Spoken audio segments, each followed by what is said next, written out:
होई चले गर्मी अब नचबो ने रे बाबू मनवा को अपन तू राख ले न काबू रे छोरा बोलना और हिला हिला के नाच। होई चले गर्मी अब नचबो ने रे बाबू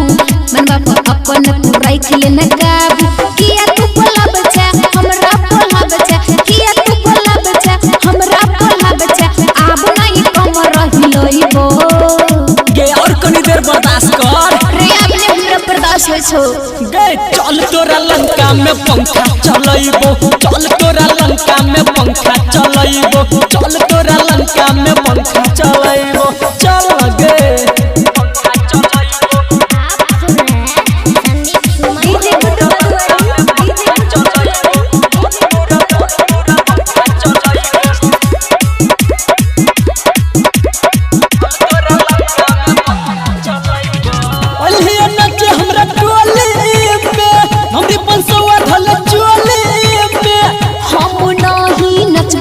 छौरा लफुआ के टोली में ये बच के नहीं छ जाए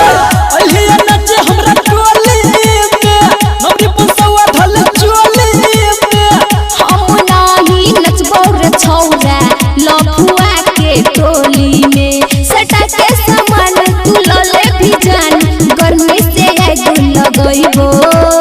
हीटर जरे छुकी गए तोरा के ना बुझाय छौ चल तोरा लंका में पंखा चलइबो चल तोरा लंका में पंखा चलइबो चल तोरा लंका में पंखा चलइबो अच्छा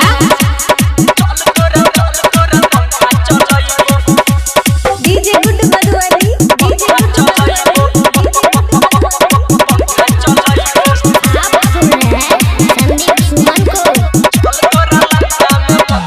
बजे छे संदीप के गाना